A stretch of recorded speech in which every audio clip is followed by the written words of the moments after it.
Muy buenas tardes, bienvenidos nuevamente a nuestro quinto y último capítulo de este semestre de la asignatura de Introducción al Derecho entre apuntes y leyes. Como siempre nos acompañan, ¿no es cierto?, nuestros estudiantes Camilo Catalán, Constanza Schulze, y hoy día nos acompaña nuestro ayudante de la asignatura de Introducción al Derecho, don Roberto Valladares, abogado de la Universidad Autónoma, alumni, quien también hoy día, ¿no es cierto?, participará en este entretenido tema de las fuentes del derecho. ¿Cómo estás, Roberto? Muchas gracias, profesora Mónica. Muy bien. ¿Y usted cómo está? Muy bien, aquí estamos contentos y también un poquito tristes porque en realidad es como decir El que se último. completa cierto un ciclo, pero también uno le queda como gusto a poco, porque la verdad que quisiera dar más apoyo a los estudiantes, ¿no es cierto?, durante todo el año. Esperemos que así podamos hacerlo. Bueno, vamos a entrar en materia entonces y vamos a referir este último podcast a las fuentes del derecho. Los dejo entonces, chicos, para que comencemos. Bueno, hola a todos. Bueno, la verdad, siendo bien sincero, cuando mencionaba lo de las fuentes formales, yo pensaba que íbamos a hablar sobre, no sé, monumentos o esculturas. Pero luego de leer a Escandón me di cuenta que este concepto es mucho más profundo y mucho, y a veces ambiguo también. Claro, es entender el origen de las reglas. Así es. Claro, como bien dijo Camilo y Constanza, como notan, las fuentes tienen múltiples significados. Debemos distinguir entre lo que motiva la norma, quién crea, dónde se registra y cómo se manifiesta finalmente. Por supuesto. Claro. Vamos a decir también que hay otras fuentes, ¿o no? Están las fuentes Históricas. Bueno, a mí estas me fascinan, puesto que estos son los ordenamientos jurídicos anteriores que influyen en los actuales que tenemos hoy en día. Ujú. Nuestro sistema, por ejemplo, está basado en el derecho romano, clásico, una fuente fundamental para el civil law, también en el derecho español y en el derecho francés. Somos herederos de siglos de tradición. Bueno, pero para saber eso también consultamos a los textos, ¿verdad? Esas serían las fuentes de conocimiento, que pueden ser definidas como los medios en los que el derecho se encuentra consignado. Roberto, hoy ya no buscamos solo en libros viejos, ni vamos a las bibliotecas físicas, ¿no? Claro, así es. Aunque es imprescindible que no se pierda esta tradición de visitar constantemente la biblioteca y pasar un rato agradable revisando un libro. En fin, Escandón destaca que hoy el conocimiento está también en medios informáticos, como las bases de datos del Congreso o el diario oficial. Ujú. Podríamos decir que el derecho está a un solo clic de nosotros. Sí, bueno, es verdad. Hemos hablado de distintas fuentes, pero ahora, ¿qué me dicen de los órganos que las crean, ya? Que fabrican estas normas, las llamadas fuentes de producción. Bueno, estos son los entes con autoridad para crear la normativa jurídica. Acá hay tres entes muy importantes. Por un lado, el legislador crea y modifica normas. El ejecutivo dicta decretos, reglamentos o instrucciones. Y por último, el judicial tiene la potestad jurisdiccional. Por ende, dicta sentencias que solo tienen efecto relativo. Es decir, obligan solo a las partes del juicio por aplicación del artículo 3, inciso 2 del Código Civil. Y también dicta los llamados autoacordados, que son las instrucciones o medidas que dicta la Corte Suprema para una mejor administración de la justicia. ¿Y los particulares, Camilo? Los particulares también forman parte de este proceso de producción de leyes, ya que al hacer un contrato ambas partes quedan obligadas y se hace una nueva ley para ambas partes, como lo dice el artículo 1545 de nuestro Código Civil. Por supuesto, eso es bajo la autonomía de la voluntad. La autonomía Ese es de la el voluntad. principio transversal Claro. en nuestro Código Civil. Y aquí Camilo tocó un punto clave, ¿eh? La realidad, la actividad social, eso nos lleva a las fuentes materiales, ¿no? Así es. Claro, este más o menos es un detrás de escena. Factores políticos, económicos, sociales impulsan al legislador a crear leyes. Por ejemplo, una crisis económica motiva leyes de reajuste de sueldo. La creciente actividad delictual impulsó lo que hoy en día es el Ministerio de Seguridad. O sea, el derecho reacciona a la calle. Las fuentes materiales son inabarcables porque dependen de la evolución social. También podemos ver el avance de la inteligencia artificial a nivel mundial. También vemos como la Unión Europea ya tiene regulación importante acerca de esta materia. Y Chile tampoco se está quedando atrás, ya que hay proyectos de ley en el Congreso, los cuales están tratando de abarcar estos temas, como es el proyecto de ley de neuroderechos, si mal no me lo recuerdo. Sí. Profesora, Ujú. para entrar en las fuentes formales, debemos entender que estas son los modos o las formas en el que el derecho se manifiesta, podemos Ujú. decir Se en el que el derecho expresa. se positiviza. Ujú. Entre ellas tenemos muchas. La más importante podríamos decir que es la ley, la costumbre, después la jurisprudencia, la doctrina, los actos jurídicos de personas naturales y jurídicas, los tratados internacionales, que según algunos autores están más o menos en el mismo lugar que la Constitución, los principios generales del derecho y la equidad natural. Así es. Efectivamente, partamos del mismo orden. Partamos por la ley como fuente formal del derecho. Ujú. En nuestro ordenamiento Ujú. jurídico encontramos a lo menos dos definiciones. La primera de ellas la encontramos en la Constitución Política de la República, en el artículo 63, la cual regula cuáles son materias de ley, y el numeral 20 señala que son materias de ley toda otra norma de carácter general que estatuya las bases del ordenamiento jurídico. Y la clásica definición del Ujú. artículo 1 del Código Civil, la cual señala que es una declaración de la voluntad soberana que manifestada en la forma prescrita por la Constitución, manda, prohíbe o permite. Bueno, esa definición del Código Civil es la más clásica de todas. Pero también me parece interesante la que se hace en el artículo 63, Mm. en su numeral 20, la cual nos dice que la ley es de carácter general. Pero también me gusta mucho la definición que hace el jurista francés Planiol, Ujú. en la que nos dice que la ley es una regla social obligatoria, establecida con carácter permanente por la autoridad y sancionada por la fuerza. Ujú. Así es. Es una definición muy completa que resalta las características más relevantes que tiene la ley Claro. como fuente de derecho. Y la verdad es que ahí estarían, ¿no es cierto?, los órganos de donde proviene, quién la crea, en el fondo también su poder coercitivo que tiene, su carácter general, ¿verdad? Y además vamos a decir que es una regla social, es decir, ¿no es cierto?, nos rige a todos. Ahora, está también acompañado con la presunción de conocimiento de la ley, ¿verdad?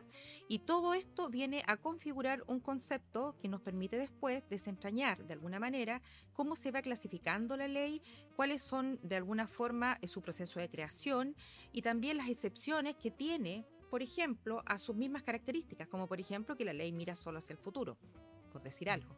Entonces todo eso configura lo que vamos a hablar ahora, ¿sí? Claro, acá es donde se pone interesante, porque Escandón realiza una clasificación de las leyes. Primero, por su fuerza obligatoria o por su punto de vista más gramatical. Están las imperativas, las prohibitivas y las permisivas. Bueno, primero que nada, las prohibitivas mandan a hacer algo, como la obligación de los padres de darle alimento a sus hijos. En materia familiar, y también están las prohibitivas, las cuales impiden un acto absolutamente, como el artículo 391 del Código Penal que prohíbe el homicidio. Ujú. Y las permisivas, que son las que, como dice su nombre, permiten, facultan una conducta, como el artículo 19, numeral 12 de la Constitución, que establece la libertad de poder emitir una opinión. Pero además de estas leyes permisivas, prohibitivas o imperativas, tenemos las que establece la Constitución, que las establecen en un orden jerárquico, las cuales son las LIC, las leyes interpretativas constitucionales, las cuales para ser aprobadas deben ser aprobadas por los 4/7 miembros del Congreso que están en ejercicio, tanto diputados como senadores. Y también están las leyes orgánicas constitucionales, las cuales necesitan una mayoría absoluta de los parlamentarios en ejercicio para ser aprobadas. Y se me quedan dos en el tintero que Roberto Claro. a lo mejor nos puede ayudar. Efectivamente, como dijo Constanza y Camilo, estas clasificaciones no paran ahí. Ujú. Tenemos también las leyes de quórum calificado y las leyes simples o comunes. Las leyes de quórum calificados que requieren una mayoría absoluta de los diputados y senadores en ejercicio, y las leyes simples o comunes que son las que requieren la mayoría absoluta de diputados y senadores presentes. Presentes en la En la sala. En la sala. Muy Efectivamente. bien. Esto tuvo una modificación, ¿cierto? El artículo 66. ¿Cuándo fue eso, Camilo? El año 2022. Claro, de la Constitución Política de la República, que establece ahora los quórums. Bajaron los actualizados, quórums de ¿verdad? las LIC y de las LOC. Exactamente. Bien. Bueno, ¿Qué y más esta- podríamos decir, Connie?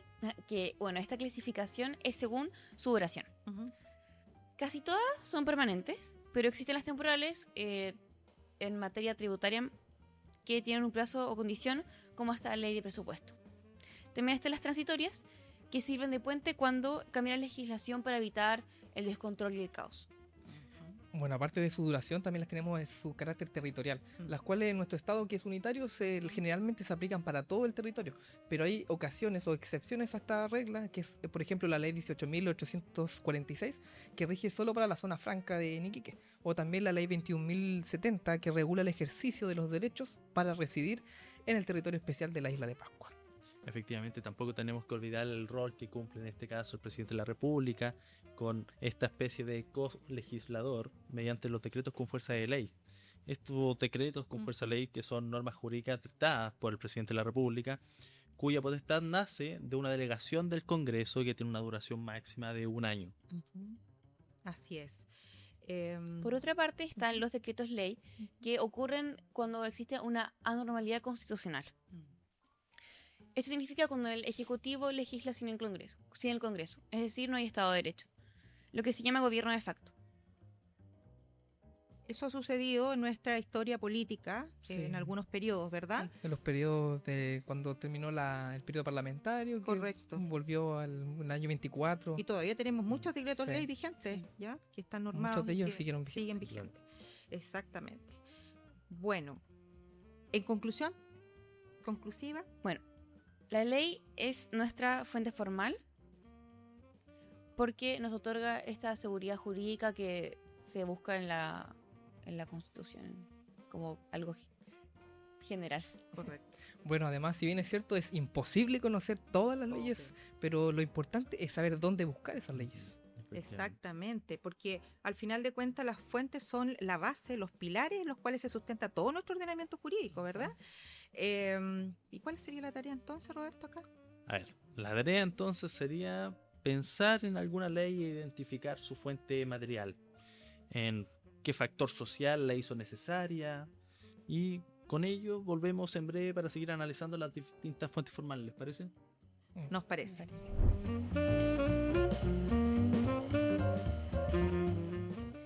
Bueno, hemos vuelto a nuestro Entre Apuntes y Leyes, y la verdad es que estamos bien entusiasmados porque las fuentes del derecho entusiasman a los estudiantes de derecho, porque como dijimos en el primer bloque, estamos conectados con la costumbre, no solamente con la ley, la costumbre, también la jurisprudencia, la doctrina, los tratados internacionales y todas las normas que de alguna manera, o los modos en los cuales se expresa, ¿no es cierto?, la norma, que son las fuentes formales del derecho. Pero no todas las fuentes formales del derecho están en la misma, ¿cómo podríamos decir?, en la misma posición. ¿Por qué? Porque unas son directas, ¿ya?, y son las normas establecidas, y otras, ¿no es cierto?, se expresan a través de otras fuentes que son las directas. Nosotros hicimos una especie de mixtura doctrinal y, bueno, aludimos a fuentes directas e indirectas, aun cuando la doctrina mayoritaria a veces también las llama mediatas e inmediatas.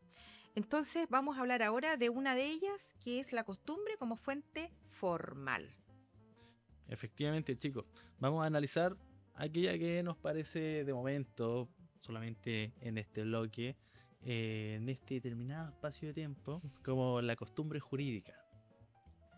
Bueno, Roberto, nosotros siempre pensamos que el derecho son solo leyes o códigos escritos, pero tras estudiar Introducción al Derecho, nos dimos cuenta de que existen reglas jurídicas que nacen de las mismas personas, del simple hábito de hacer durante un transcurso prolongado de tiempo, y que estas pueden tener carácter obligatorio, dependiendo si la ley le atribuye ese carácter o no.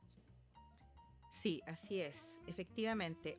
Vamos a decir que la costumbre jurídica es la repetición constante y uniforme de hechos acaecidos en una localidad con la convicción de obedecer a un imperativo jurídico. Y ahora vamos a desglosar esos elementos que parecen realmente muy interesantes.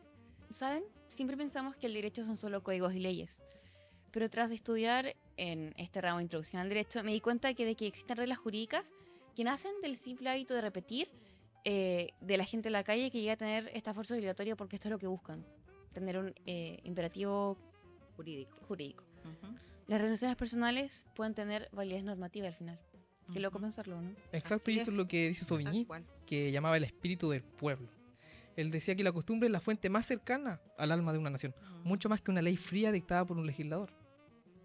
Qué interesante y qué buena introducción has hecho, Camilo, porque la verdad de las cosas es que no basta con repetir una acción en forma aislada, sino que tiene que ser entre todos, entre el colectivo social.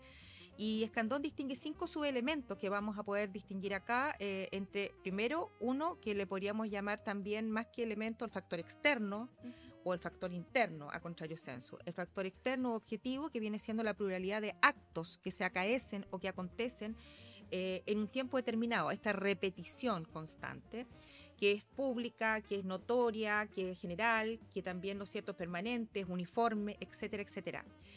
Esto es objetivable, lo podemos percibir, ¿verdad? Pero hay un elemento, que es el elemento interno o subjetivo, que viene siendo, ¿verdad?, esa convicción de obedecer a un imperativo jurídico, eso que está dentro, ¿ya? Y que es como lo que dice el Volkstein, que dice, ¿no es cierto?, Sauvigny, al hablar de el alma del pueblo o de la nación, ¿ya? Eso está dentro, nosotros sabemos que lo tenemos, pero no sabemos cómo. No puede ser de alguna manera desentrañado a través de una concepción, diríamos que sea igualitaria para todos. ¿Por qué? Porque cada uno la tiene en su propia forma, pero de que la tenemos, la tenemos. Eso es. Entonces ahora vamos a... Bueno, añadiendo lo que usted dijo, a partir de que es la convicción de que esa conducta es obligatoria como norma jurídica, es decir, tener la creencia de que la conducta responde a una norma jurídica. Si solo lo hago por cortesía, es un uso social, una regla de trato social. Así es. Si lo hago porque siento que el derecho me lo exige y permite, es costumbre jurídica. Está relacionado a lo jurídico, a lo legal. Bueno, y es un proceso lento, ¿no? Pasa de ser un hábito individual a generalizarse en el grupo, hasta que finalmente se internaliza como una necesidad jurídica. Claro, lo que pasa es que es un proceso que es muy lento. Yo les explicaba siempre en las clases de introducción al derecho, les decía, algún abuelito suyo inventó la costumbre el 18 de septiembre para tratar un poco de refrendar un poco el tema de la costumbre, como llega a ser, podría ser una costumbre popular a costumbre jurídica, pero en el fondo querer decir que hay una característica que la hace, y es que no sabemos quién la crea. Sabemos que tiene una larga data de creación, pero sabemos también que es bastante, ¿cómo podríamos decir?, que no la podríamos definir en forma muy estandarizada. ¿Te fijas? Esa es una de las cosas que más se repite. Pero de que es un hábito habitual, Claro. valga la redundancia, lo es. ¿Sí o no, Roberto? Efectivamente, así es. Tiene que ser ese hábito instaurado en la sociedad, en un conjunto de personas. Exacto. Bueno, ahora igual hay que decir que la costumbre se puede clasificar, puesto que existen varios tipos, como la costumbre nacional o la costumbre internacional, la costumbre general o la costumbre local, entre muchas otras. Ahora, en este capítulo final, solo vamos a analizar la costumbre según su relación con la ley, que es la que nos compete. Escandón clasifica la costumbre en 3 tipos. La más común en Chile es la costumbre según la ley, donde la ley se remite a la costumbre para resolver un conflicto. Como por ejemplo, con respecto al derecho comercial, cuando hay trueques, eso puede ser avalado por la ley. Bueno, pero a mí me interesa más la costumbre fuera de la ley, o en silencio de la ley, ya que es aquella en la que la ley no dice nada acerca de determinada conducta, que se puede utilizar la costumbre. Claro, como algo complementario. Pero, ¿qué dices tú, Connie? ¿La costumbre contra ley tiene valor por regla general? Hay que tener bastante cuidado ahí, porque en Chile la costumbre contra ley no tiene un valor. Por regla general, porque la costumbre no puede dejar sin vigencia o derogar una ley escrita en nuestro sistema de derecho legislado. No puede estar sobre lo que está escrito, sobre lo que está positivizado. Muy bien, sí, es verdad. Vamos a decir entonces que en nuestro ordenamiento jurídico la costumbre es fuerte. ¿Sí o no? Porque la ley se remite a ella, ¿o no? Sí. Sí. Incluso puede ir contra ley, ¿o no? Claro. En algunos casos. ¿Lo recuerdan? Sí.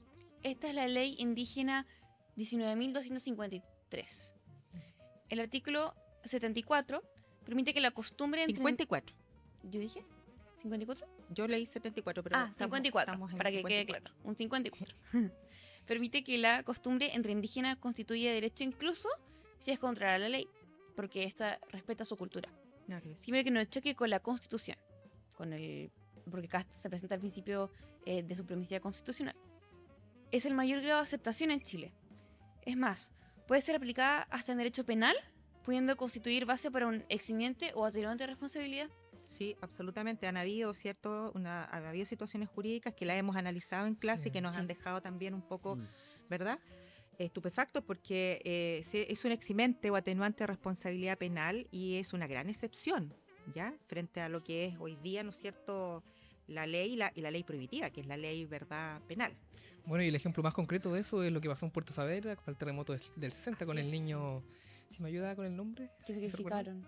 ¿Que sacrificaron? Sí, el niño se llamaba. No me acuerdo el nombre del Ya, niño. pero se sabe del Lo tema importante es que estamos este tema fue bastante público y notorio, se Sí, supo mucho sí. y ahí se aplica, ¿verdad? hablando. Además es fascinante esto compararlo con otras ramas del derecho, como por ejemplo en el derecho civil, Ajá. que el artículo 2 del Código Civil, si bien dice que la costumbre se remite a la ley se remite a la costumbre, esta lo que dice el código, que se remite a ella, se da en los casos concretos, por ejemplo, en el contrato de mandato, para determinar la remuneración, o en el contrato de arrendamiento, respecto a las reparaciones locativas de la cosa arrendada. Efectivamente, y lo que señala Camilo es un punto bien técnico, ¿ah?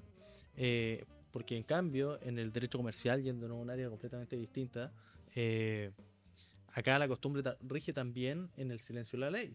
O sea, conforme el artículo 4 del Código de Comercio y el artículo 5 del mismo cuerpo legal, señala que la costumbre ha de probarla ante el juez con 2 sentencias previas, que aseveren la existencia de una costumbre, otras escrituras públicas anteriores a los hechos que motivaron el juicio, porque la costumbre carece de órganos que la rigen, que la fijen con certeza, debiendo en todo caso probarse, pues la costumbre, a diferencia de la ley, no se presuma.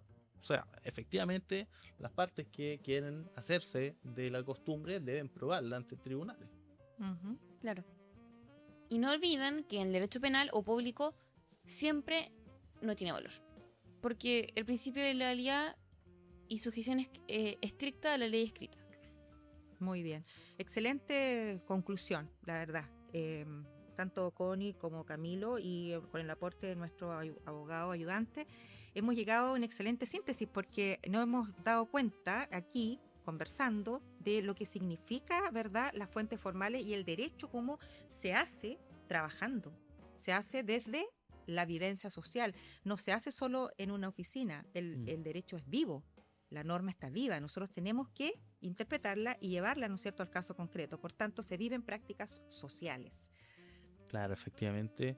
Ahora, con esto vamos terminando acerca de esta fuente formal tan mediática para algunos, como es la costumbre.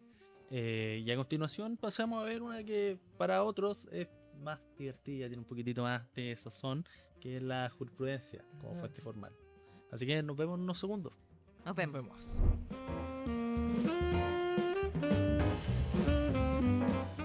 Bueno, hemos vuelto en nuestro ya segundo bloque, vamos al tercero, ¿verdad? Y vamos a la jurisprudencia como fuente del derecho. Roberto. Profesora Mónica, chicos, estamos de vuelta en esta breve pausa. Ahora desglosaremos una de las fuentes del derecho que más ruido genera en tribunales, la jurisprudencia. Para este debate no podemos comenzar de otra forma que no sea definiendo la jurisprudencia.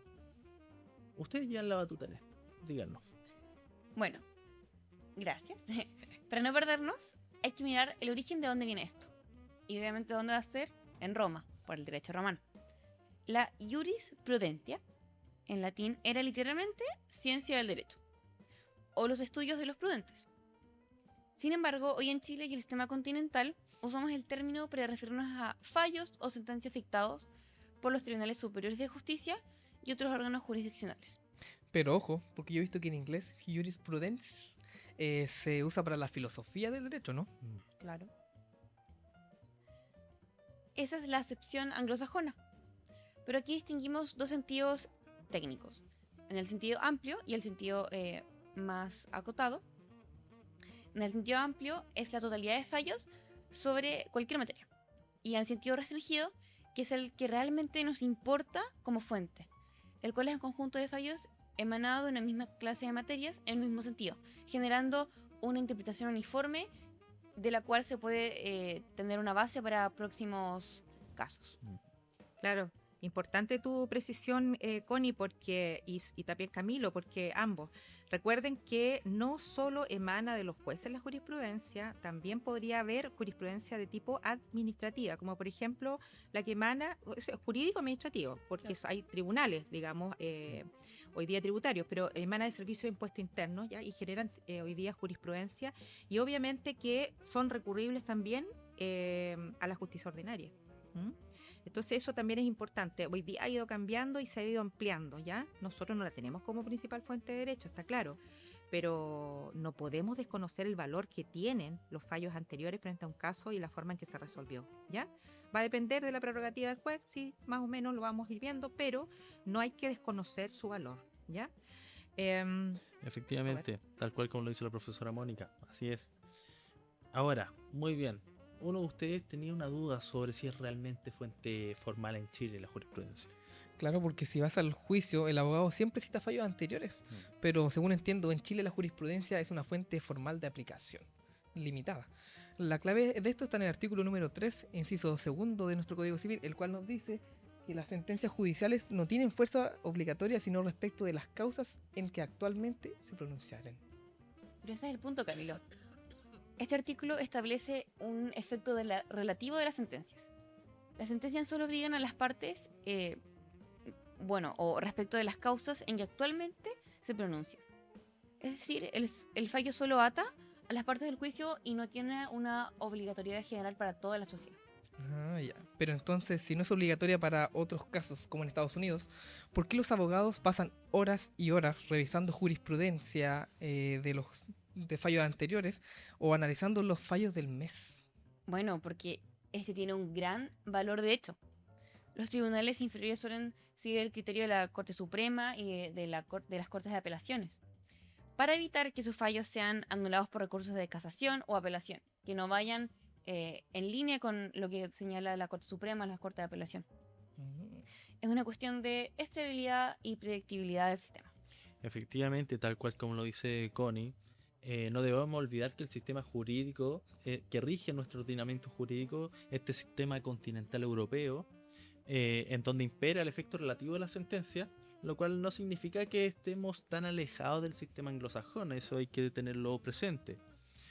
Un ejemplo incluso de esta cercanía es este recurso de unificación de jurisprudencia que se conoce en materia laboral, toda vez que tiene como finalidad conocer la opinión de tribunales superiores, específicamente la Corte Suprema, sobre aquellas materias que han sido falladas de manera distinta en cortes de apelaciones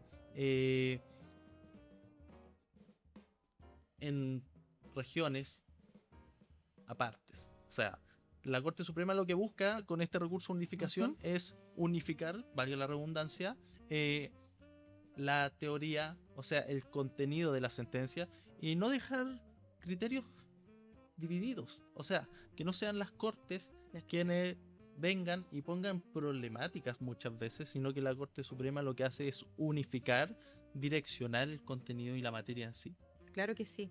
Y no olvidar también la excepción. Siempre a toda regla en derecho le sigue una excepción a lo menos.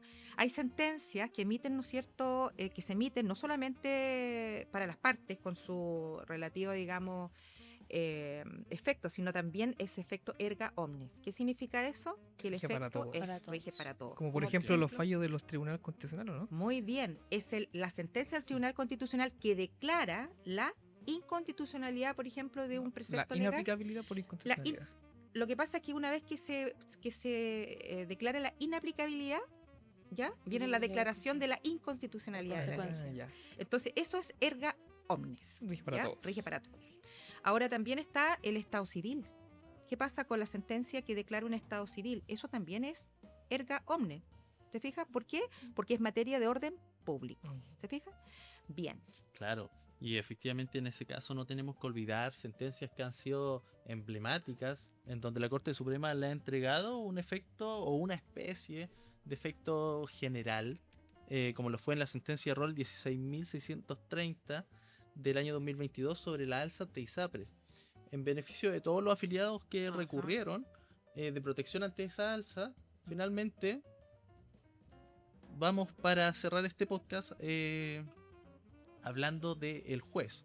¿El juez es una máquina de repetir leyes o un creador, profesora Mónica? Oh, valor. Eso tiene una connotación hacia los teóricos del derecho. Existen distintas teorías que representan de alguna manera cuál es la posición o el rol que tiene el juez, ¿ya? Hay una que habla de los enunciados interpretativos, que nos habla solamente de un juez que interpreta de manera mecánica, o sea, conforme a la litera. Luego viene, o a la letra de la ley, al uso común de las palabras, ¿verdad? Pero viene otra que es la teoría cognoscitivista, que es la teoría donde el juez se sitúa como un juez descubridor. Ya no solamente está, de alguna manera, sirviéndose de la norma para aplicarla, sino que al hacerlo va a verificar, va a llegar a tener una aplicación de conocimiento que le va a permitir descubrir cuál será la norma para el caso concreto. Y mientras tanto viene otra, que es la no cognitivista, donde el juez ya es creador de derecho y donde se adscribe nuestro gran Hans Kelsen. ¿Te fijas? Y por último hay una que es la intermedia, donde efectivamente el juez va a venir a cumplir un rol de mediador. Es decir, no para los casos fáciles va a ser litera, que va a estar entre los enunciados interpretativos y lo cognitivista, pero para los casos difíciles va a tener que estar en la no cognitivista. No sé si me voy a entender. Sí, depende del caso. Este rol mediador se podría dar en el common law, ¿no?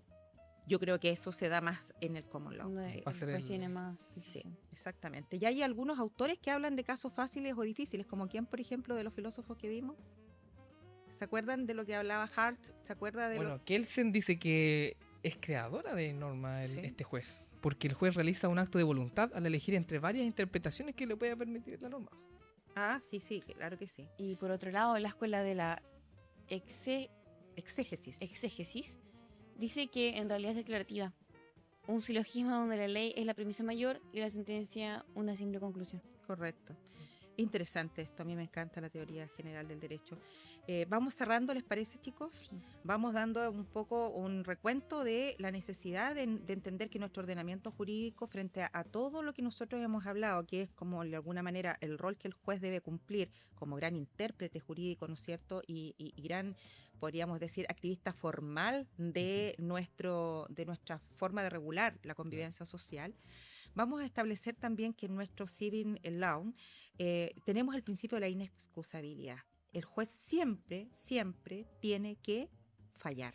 Sí. No puede, a pretexto de no tener norma, señalar que no lo va a hacer. ¿Ya? Ese es el gran principio de la inexcusabilidad. No olvidarse de esto, porque el juez, si no tiene norma, ¿a qué recurre? A la costumbre, A los principios de la sentencia. equidad, A los principios a los principios generales del derecho. derecho, a la equidad natural, ¿se fija? Pero no puede decir, saben que aquí yo no tengo cómo fallar porque no tengo una norma que me ampare. Y ahí viene un poco lo que decía Kelsen. Ahí, cuando él lo hace, ya la sentencia no es meramente declarativa, sino es creadora de derecho. El juez se convierte desde un juez simplemente aplicador a un juez creador. Efectivamente, este ha sido una conversación, pero magistral, ¿eh? Tuvimos de todo, conceptos romanos, la importancia del artículo 3 del Código Civil y sobre el debate de la voluntad judicial. Constanza, Camilo, profesora Mónica, muchas gracias. No, a ustedes. Muchas gracias. Bueno, estamos cerrando nuestro 5º capítulo de nuestro gran podcast Entre Apuntes y Leyes, y ojalá que haya sido de su completo agrado y también que les haya servido para la preparación de sus pruebas y de sus exámenes, que estamos en periodo. Les deseamos a todos la mayor de la suerte y esperamos con este equipo, este gran equipo que nos acompaña con Roberto, y también recordar a Gabriela y también a José Ignacio, ayudantes del Saxero, y a su directora, la señora Eliada Cid, quienes están detrás de esto para apoyarnos y hacer que Entre Apuntes y Leyes pueda hacerse realidad. Esperamos que así sea, y dentro de lo que es el eje de innovación al derecho podamos estar presentes con ustedes durante todo el año académico. Para nosotros fue un placer. Constanza, ¿te quieres despedir? Muchas gracias por habernos escuchado y muy agradecida la oportunidad también de haber podido compartir con mis profesores, mis ayudantes y conversar materias que son muy relevantes para el ramo. Sí, igual agradecer por la invitación de poder participar en estos 5 capítulos. Se hallaron breves, pero hubo harto trabajo detrás de todo esto, por parte de los ayudantes, de la profesora, de la directora igual, de señora Eliada. Pero fue muy grato toda esta oportunidad que nos dieron, así que agradecido por esto. Efectivamente, agradecer también por la participación en este último capítulo. Detrás de esto hay mucho trabajo, ustedes lo han hecho súper bien. todo esto va en beneficio de los mismos estudiantes a fin de fortalecer su estudio, su método de aprendizaje, las formas en las cuales están aprendiendo. Esta participación que se da con estudiantes también se valora bastante. El hecho de que sea una nueva forma de aprender la materia y el contenido, de un poco más lúdica, más didáctica, siempre es bienvenido. Por supuesto, la pedagogía jurídica y la didáctica del derecho siempre está presente en nosotros. Especialmente queremos agradecer a Francisco Bascuñán, quien ha estado atrás de cámara y siempre ha estado apoyándonos nosotros, y por supuesto toda la Facultad de Derecho, encabezada por su vicedecana, la señora Valesca Rivas. Muchas gracias a todos y que nos vemos en el próximo capítulo.